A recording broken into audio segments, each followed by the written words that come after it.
Hello students, welcome to my channel. आज मैं आप सभी को चैप्टर नंबर 3 मैट्रिसेस का एग्जांपल नंबर 2 करवाने जा रही हूँ।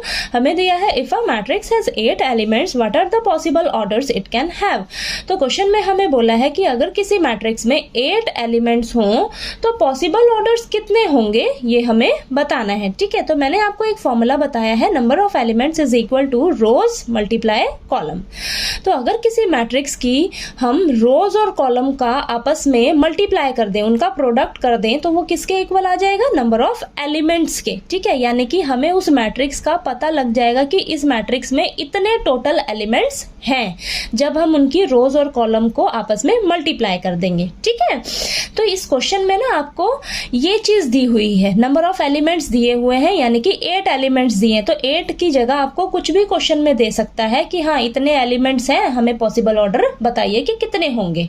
ठीक है, तो आपने जो ऑर्डर लिखने हैं ना, पॉसिबल ऑर्डर जो आएंगे ना आपके, वो इसको दिमाग में रखना है कि अपनी रोज और कॉलम ऐसा लेना है, इतना लेना है कि जब उन्हें आप उन दोनों को मल्टीप्लाई करो तो आपके पास क्या निकल कर आए?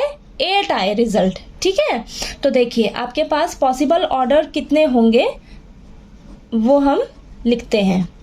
पॉसिबल ऑर्डर्स आर, आपके पास 8 एलिमेंट्स हैं, तो 8 एलिमेंट्स को ध्यान में रखते हुए हम ऑर्डर जो है वो लिखेंगे। ठीक है, अब देखिए 1/8, 1 क्या है? नंबर ऑफ रोज, और 8 क्या है? Number of columns. ठीक है, तो अगर हम 1 को 8 से मल्टीप्लाई करते हैं तो हमारे पास कितना रिजल्ट आता है? 8, यानी कि 8 एलिमेंट्स आ गए ना, तो 1/8 आपका एक ऑर्डर हो गया। ठीक है, अगला ऑर्डर क्या हो सकता है? 8/1, यानी कि नंबर ऑफ रोज 8 हो सकती है और नंबर ऑफ कॉलम कितने हो सकते हैं? 1। ठीक है, तो इन दोनों को अब अगर हम मल्टीप्लाई करके देखें तो हमारे पास रिजल्ट क्या आएगा? 8 आएगा। ठीक है, और अगला ऑर्डर क्या हो सकता है हमारे पास? 2/4।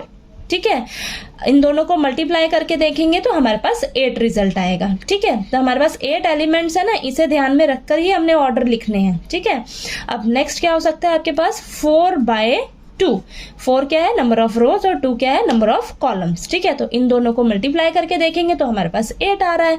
इसके अलावा आपका कोई ऑर्डर नहीं बन सकता। ठीक है, तो आपके पास 8 एलिमेंट्स हैं, तो 8 एलिमेंट्स के लिए ये आपके पास 4 ही पॉसिबल ऑर्डर्स बन रहे हैं। ठीक है, यानी कि ये आपकी नंबर ऑफ रोज है, ये नंबर ऑफ कॉलम्स है, इन्हें अगर आप मल्टीप्लाई करके देखोगे तो आपके पास 8 निकल कर आएगा रिजल्ट। ठीक है, तो आपके पास क्वेश्चन में कुछ भी दे सकते हैं, यहाँ पर एलिमेंट, कोई भी एलिमेंट यहाँ पर दे सकते हैं कि इस मैट्रिक्स में हम इतने एलिमेंट्स हैं, हमें इनके ऑर्डर बताइए कि कितने पॉसिबल ऑर्डर्स हो सकते हैं। ठीक है, तो इस कंसेप्ट को आपने दिमाग में रखना है।